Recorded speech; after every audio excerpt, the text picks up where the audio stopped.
the countries in the world are capitalist. That is, the means of production are owned privately, or the accumulation of wealth is privately accumulated.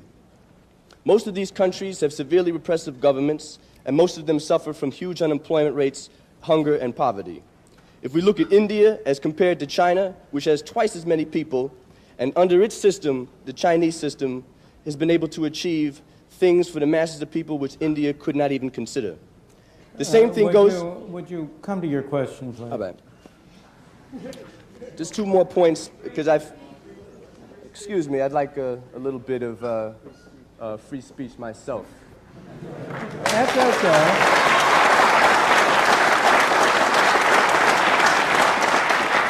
We don't want to deny you free speech. We just want to have as many people as possible. Thank you very much. And I think we've I agree with you, so let me finish. Sure. All right. The problem which a lot of us feel is, first, you did not mention, in terms of the countries you were pinpointing, such barbarous countries as South Africa and Zimbabwe. And in terms of giving your appraisal of the riches that have been accumulated in the Western so-called democracies, capitalist democracies, I would like you to give us an honest evaluation of just how these countries got so rich so quick, and that direct relationship of that to the fact that there were slaves that worked free labor, and the wealth that was created in this society being a direct product of that relationship, and also of the colonial relationships of the Western European countries and the wealth which they bled out of the people in their colonial domain. I will be glad to answer those questions.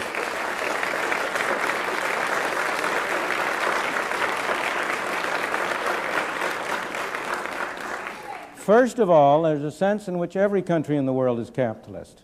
Soviet Union is capitalist.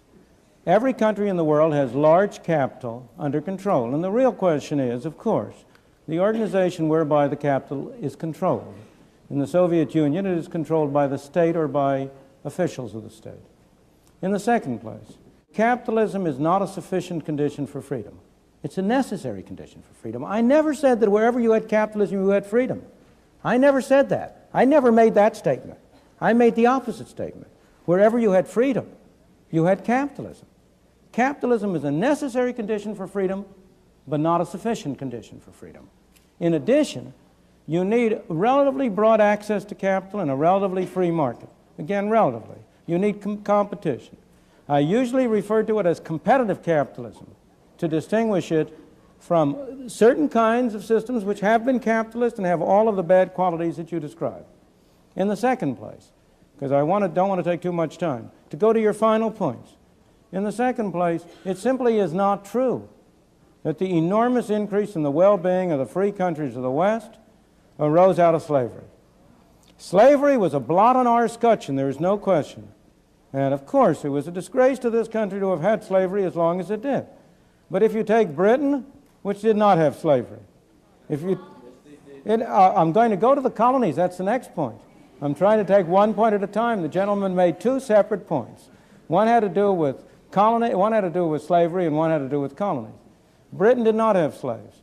Japan did not have slaves in the 100 years since the Meiji Restoration. Hong Kong today does not have slaves. And you ask yourself, if you want to know how people feel, ordinary people feel, about different systems, you ask how they vote with their feet. And you ask whether it's Hong Kong that has to put up police to keep people from Hong Kong going into China, or it's China that has to put up police to keep people from China going into Hong Kong.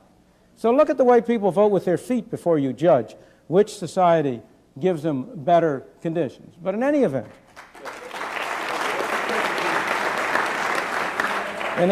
let me go to the final point of colonies.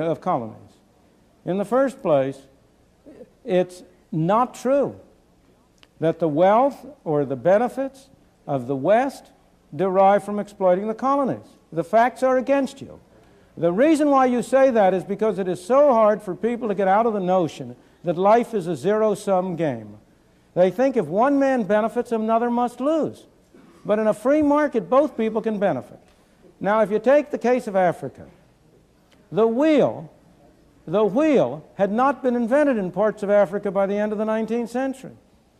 The number of people in Africa and their average conditions of life in Africa have grown enormously as a result of their contacts with the West.